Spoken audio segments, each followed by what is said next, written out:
अस्सलाम वालेकुम guys, how are you. आज हमने जिस टॉपिक को पढ़ना है वो है geo strategic importance of Pakistan. ये एक इम्पॉर्टेंट टॉपिक है और डिफरेंट पर्सपेक्टिव से सीएसएस की एग्जाम्स में पूछा जा सकता है, बल्कि काफ़ी दफ़ा पूछा भी है। सबसे पहले स्टार्ट करेंगे मैप से। आज मैं आपको मैन्युअली सारा मैप दिखाऊंगी और सारा समझाऊंगी कि कैसे कौन कौन से रीजन हैं, किन के साथ पाकिस्तान की कैसी पॉलिटिक्स चल रही है और रीजन में पाकिस्तान की क्या इम्पोर्टेंस है। पाकिस्तान का बहुत ज़्यादा रोल है रीजनल पॉलिटिक्स के अंदर और पाकिस्तान मेजर पार्ट है लार्जेस्ट कॉन्टिनेंट का। Largest continent that is Asia. सबसे पहले मैं आपको थोड़ा सा वर्ड में आपको ओवरव्यू दे देती हूँ। ये वाला रीजन एशिया कहलाता है, ये वाला रीजन यूरोप रीजन होता है, ये अफ्रीकन रीजन होता है। अफ्रीकन को यूरोप के साथ सेपरेट कौन सा करता है? मेडिटेरेनियन सी। उसके बाद ये इंडियन ओशन है, ये अरेबियन सी है। अरेबियन सी पाकिस्तान के साथ ज्वाइन होता है, ठीक है। नेक्स्ट ये हमारे पास नॉर्थ अटलांटिक ओशन है, ये नॉर्थ अटलांटिक है, ये साउथ अटलांटिक ओशन है। फिर हमारे पास आता है अमेरिकन रीजन, ये नॉर्थ अमेरिका है जिसमें यूएस कनाडा मैक्सिको होता है। ये साउथ अमेरिका आता है, इसके इस साइड पे होता है Pacific ocean, north Pacific ocean है और ये इस साइड पर भी पैसिफिक ओशन है। तो ये हमारा लाइव मैप हो गया जिसमें मैंने आपको मेजर कॉन्टिनेंट और उनके कुछ इंपॉर्टेंट पार्ट्स बताए। अच्छा, यहाँ पर मैं आपको बता रही थी अरेबियन सी जो कि पाकिस्तान के साथ ज्वाइन करता है, ये पार्ट है इंडियन ओशन के। इंडियन ओशन की बहुत ज़्यादा सिग्निफिकेंस है, 3 कॉन्टिनेंट्स के साथ ज्वाइन करता है, एज वेल एज ये पैसिफिक ओशन को भी ज्वाइन करता है, साथ साथ अटलांटिक ओशन को भी ज्वाइन करता है। तो ये 2 बड़े बड़े ओशन के साथ लिंक करता है। सेकेंडली इसकी इंपॉर्टेंस इस वजह से क्योंकि इसमें हॉट वाटर होता है। ये हॉट वाटर होता है मेजर, जो कि वर्ल्ड पॉलिटिक्स में बहुत ज़्यादा इंपॉर्टेंट है अपनी ट्रेड की वजह से। जो इसके सराउंडिंग कंट्रीज है ना, जो ये वाले सारे आते हैं, ये क्या करते हैं अपने 70 to 75% ट्रेड इसी इंडियन ओशन के थ्रू करते हैं और उन कंट्रीज के पास मेजर एनर्जी रिसोर्सेज भी हैं। ये रीजन इंडियन ओशन वाला और अरेबियन सी वाला ये बहुत ज़्यादा इंपॉर्टेंस रखता है वर्ल्ड पॉलिटिक्स के अंदर। अब ये जो पाकिस्तान और सेंट्रल एशियन वाला रीजन है ये बहुत ज़्यादा इंपॉर्टेंस है। इस रीजन की भी अफगानिस्तान है जो सेंट्रल एशियन के साथ भी ज्वाइन करता है, चाइना, रशिया, पाकिस्तान। तो ये सारे के सारा एशिया का पोर्शन है। इसकी पॉलिटिक्स भी बहुत इंपॉर्टेंस है। पॉलिटिक्स के हवाले से ये रीजन बहुत ज़्यादा इंपॉर्टेंस रखता है इंटरनेशनल पॉलिटिक्स में। ओके ना, हम बात करें तो आपको इंटरनेशनल पॉलिटिक्स के इंटरनेशनल पॉलिटिकल हिस्ट्री के बारे में पता ही होगा कि ये जो पहले था 1947 से पहले, इंडिपेंडेंस से पहले सुपर पावर्स ये वाली थी, ठीक है। यूरोप में सुपर पावर्स थी। इसमें कौन कौन सी आती हैं? स्पेन हो गया, जर्मनी हो गया, फ्रांस हो गया, इटली हो गया। तो ये सारी की सारी सुपर पावर थी। इन्होंने क्या किया हुआ था? एशिया, अफ्रीका और अमेरिका के कुछ पोर्शंस को कॉलोनी कॉलोनी बनाया हुआ था और इन्हें एक्सप्लॉइट करते थे कम्प्लीटली। बट वर्ल्ड war 2 के बाद इसकी यूरोप के पोर्शन की इंपॉर्टेंस खत्म हो गई और फिर पीछे कौन से 2 ब्लॉक बचे? एक यूएसए और दूसरा यूएसएसआर। यूएसए और जब यूएसएसआर बचा तो वर्ल्ड ऑर्डर क्या? वर्ल्ड war 2 के बाद चेंज होके मल्टीपोलर वर्ल्ड ऑर्डर था, क्योंकि इन सब की पहले पावर्स थी यूरोप की। उसके बाद ये बाइपोलर वर्ल्ड हो गया जिसमें यूएसएसआर और सिर्फ यूएसए 2 सुपर पावर्स आएगी। बट फिर कोल्ड वार स्टार्ट हुई 1947 में। पाकिस्तान कोल्ड वार के इरा में बना।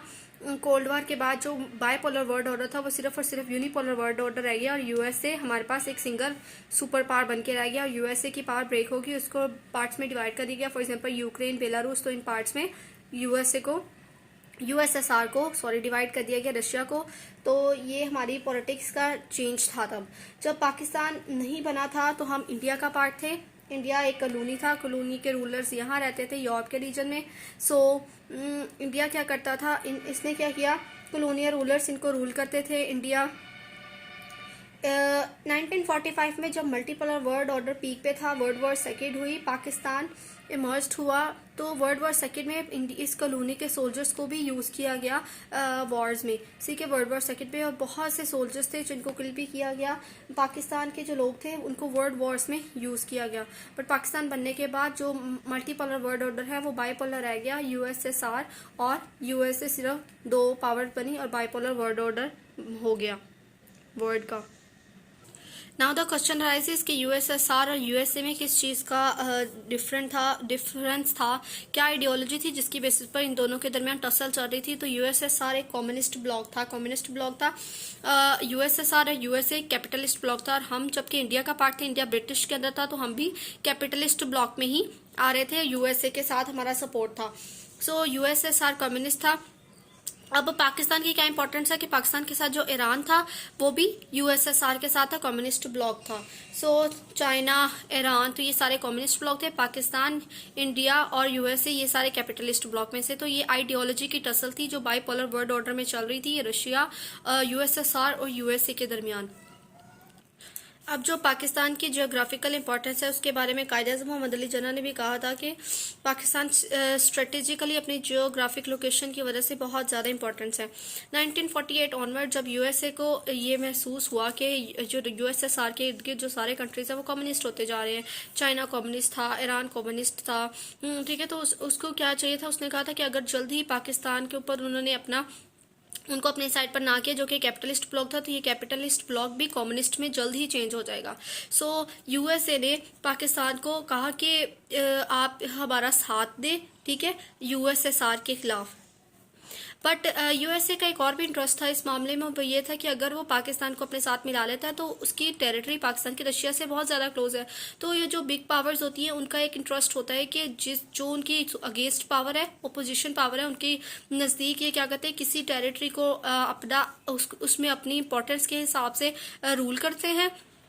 जैसे यूएसए ने पाकिस्तान को अपने साथ मिलाया ताकि वक्त पड़ने पर अगर कोई वॉर हो तो यूएसए पे अटैक करने के लिए उसके पास कोई ना कोई टेरिटरी यूएसए के पास हो, यूएसएसआर पे अटैक करने के लिए यूएसए के पास कोई ना कोई टेरिटरी हो।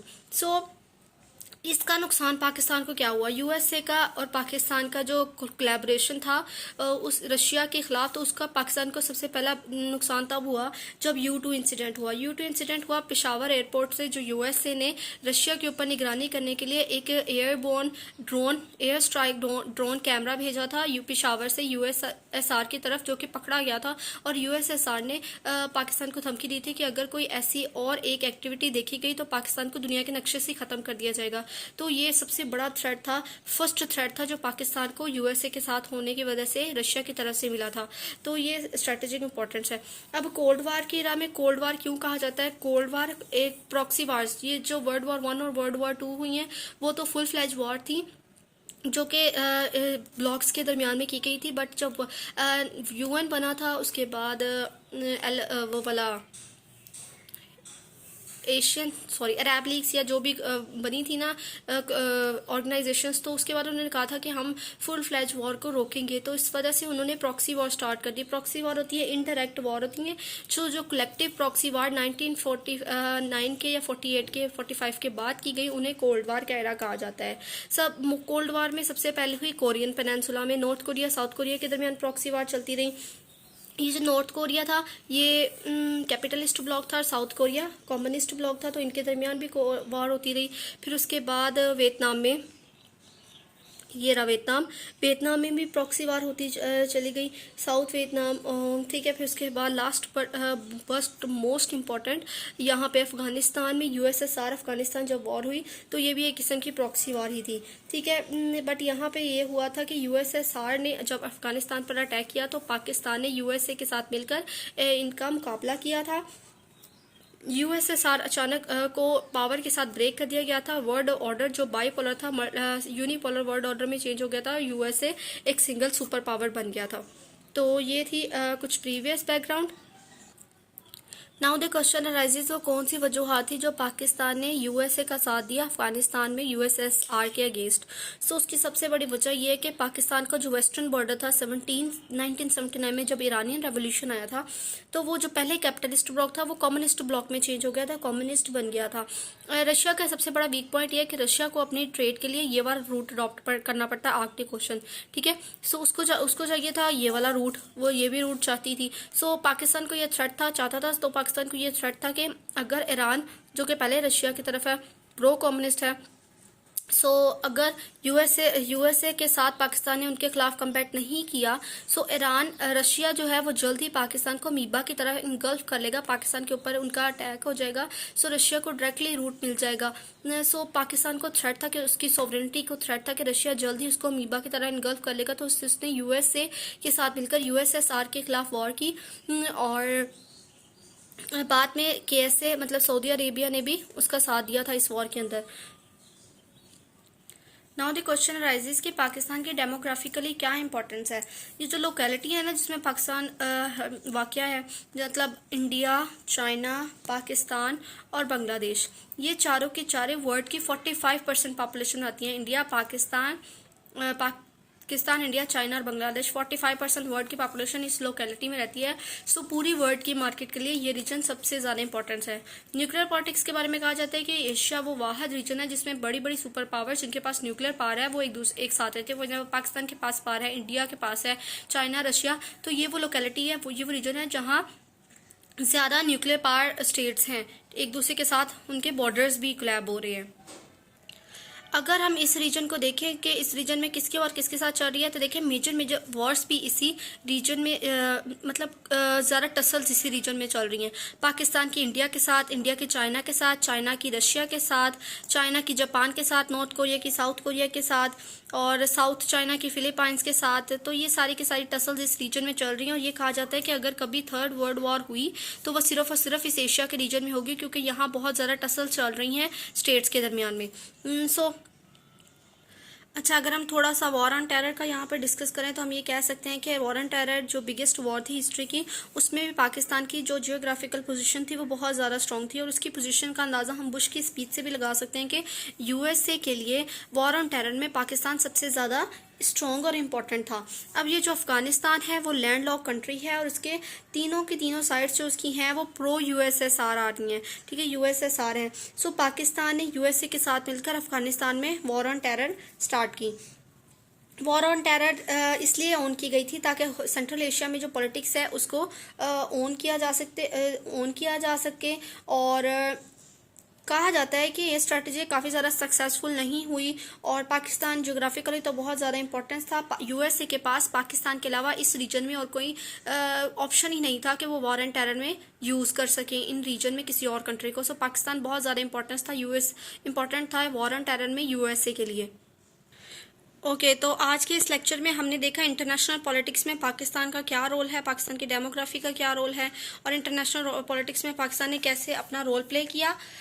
बट इसके अलावा एक रीजनल पॉलिटिक्स भी है जिसमें हम पाकिस्तान का रोल और पाकिस्तान की जो ग्राफिक पोजीशन की इंपॉर्टेंस को स्टडी करेंगे। सो वो मैं आपको नेक्स्ट वीडियो में बताऊंगी कि पाकिस्तान रीजनल पॉलिटिक्स में पाकिस्तान कितना इन्वॉल्व है और कितनी इंपॉर्टेंस है पाकिस्तान की। That's all for today, thank you so much. अगर कोई मिस्टेक हुई तो मुझे बता दीजिएगा कमेंट सेक्शन में कमेंट करके। और थैंक यू सो मच, अल्लाह हाफिज़।